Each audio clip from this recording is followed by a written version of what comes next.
أعوذ بالله السميع العليم من الشيطان الرجيم بسم الله الرحمن الرحيم والصلاة والسلام على رسول الله. Au nom d'Allah, le tout miséricordieux, le très miséricordieux. Paix et salut sur le prophète Mohammed sallallahu alayhi wa sallam, ainsi que sa famille, ses nobles disciples, ainsi que tous ceux qui le suivent jusqu'au jour de la résurrection. Nous demandons à Allah subhanahu wa ta'ala sa protection contre Satan le lapidé. Celui que Allah Ta'ala a guidé, personne ne peut l'égarer, et celui que Allah Ta'ala a égaré, alors personne ne peut le guider. Chers frères et sœurs en islam, je vous salue avec la meilleure des salutations, qui est la salutation de l'islam. Assalamu alaikum wa rahmatullahi ta'ala wa barakatuh. Nous remercions Allah subhanahu wa ta'ala, nous le louons et demandons sa bénédiction et paix sur le noble prophète Mohammed sallallahu alayhi wa sallam, qui est le sceau des prophètes.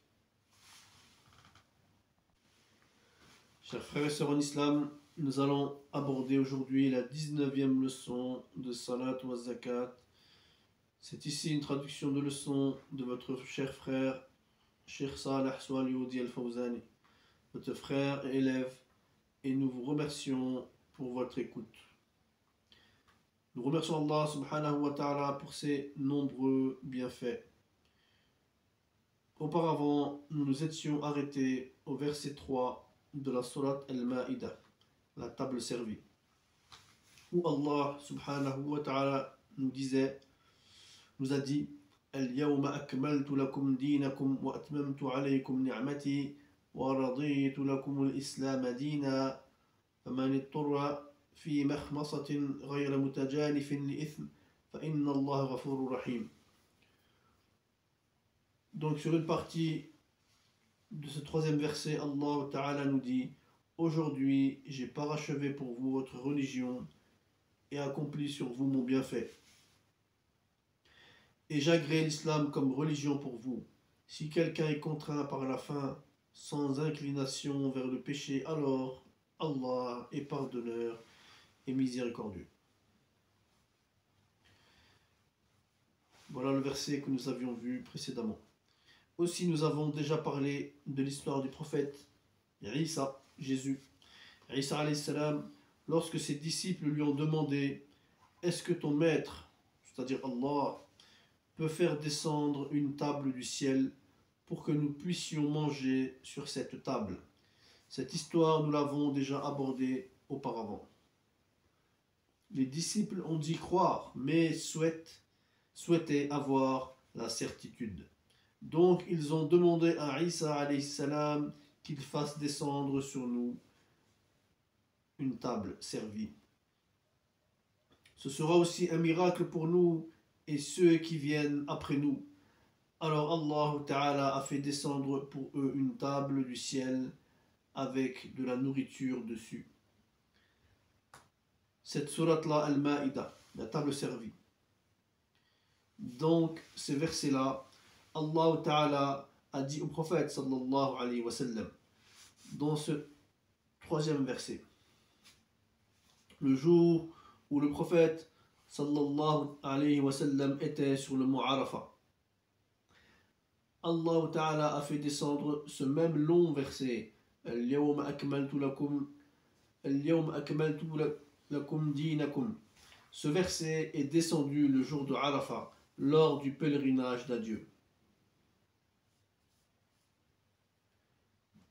Sachant que le prophète sallallahu alayhi wa sallam a fait dans sa vie 9 umrah, c'est-à-dire 9 petits pèlerinages, et un seul hajj, un seul grand pèlerinage.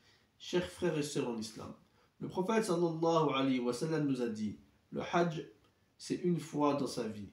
Celui qui rajoute tout cela est compté chez Allah comme surérogatoire. Le prophète sallallahu alayhi wa sallam a fait le prêche ce jour après le subh et il a prêché jusqu'à Salat al-Isha. Le prophète sallallahu alayhi wa sallam a tout abordé. Il a parlé du droit des hommes, du droit des femmes, de tout ce qui peut nous arriver, du fajr, donc de la prière du matin jusqu'au Isha, le droit des femmes sur les hommes, le droit des hommes sur les femmes, le droit des enfants sur les parents, le droit des parents sur les enfants, le droit du voisinage, le droit à l'héritage, comment voyager, comment s'asseoir, comment manger, le paradis, l'enfer, le soleil, la lune, le commerce. Le prophète sallallahu alayhi wa sallam a parlé de tout cela. Tout ce que nous pensons et nous ne pensons pas. Donc ce verset est descendu le jour de Arafat. Son dernier serment auprès des disciples, que Allah Ta'ala les agrée tous. Nous pouvons dire aussi, Allah Ta'ala dit qu'il a parachevé la religion et a comblé sa ni'ma, c'est-à-dire son bienfait, pour nous, et a agréé l'islam comme religion pour nous. Pas d'autre religion avant et après celle-là. Elle était là avant et sera là après. Allah Ta'ala nous dit dans la sourate Ali Imran, la famille de Imran, Tafsir al-Qur'an bil-Qur'an, c'est-à-dire donc l'explication du Coran par le Coran. Donc Allah Ta'ala nous dit dans la sourate Ali Imran, entre parenthèses, nous disons que le tafsir, donc l'explication du Coran par le Coran, dans la science islamique, les théologiens appellent cela comme ça. Tafsir al-Qur'an bil-Qur'an. On prend un verset de Ali Imran, donc de la sourate Ali Imran, pour le tafsir, pour l'explication d'un verset de la sourate Al-Ma'ida. Ici, donc, la table servie. Aussi, on prend le hadith pour le tafsir du Qur'an. Aussi, on peut prendre la parole des Sahaba pour faire le tafsir du Qur'an, c'est-à-dire l'explication du Coran. Par contre, ce qui est interdit, on ne prend pas la parole d'autre que Allah Ta'ala ou du prophète sallallahu alayhi wa sallam ou bien des Sahaba pour faire le tafsir du Qur'an, c'est-à-dire pas d'autres personnes.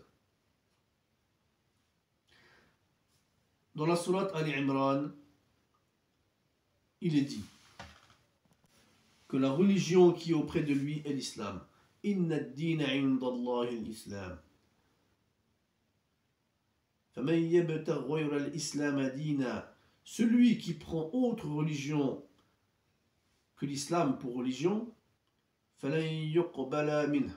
Rien ne lui sera accepté le jour de la résurrection. Wa huwa fil akhirati min al-khasirin. Et lui, au jour de la résurrection, il sera parmi les perdants. Si tu fais une autre religion, le christianisme, le judaïsme, le bouddhisme ou autre, Allah Ta'ala dit qu'il ne lui accordera rien et il sera parmi les perdants au jour du jugement. Aujourd'hui, nous trouvons des religions différentes, après celles évoquées, animisme, la franc-maçonnerie. Même que dedans, il y a beaucoup de dirigeants africains et européens intégrés dedans. Allah Ta'ala dit qu'il n'accordera rien s'ils font partie d'autres religions. On avait aussi parlé du verset de celui qui a faim, qui est en route et il ne trouve que la chair de la viande de porc, interdit en islam.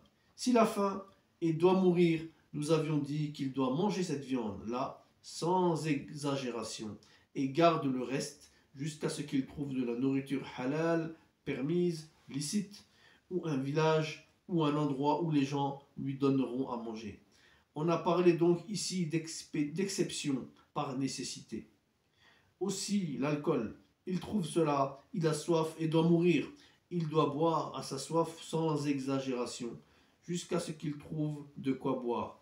Rivière, puits, gens qui lui donnent. Quand on dit sans exagération, il ne doit pas se saouler en buvant l'alcool, bien sûr.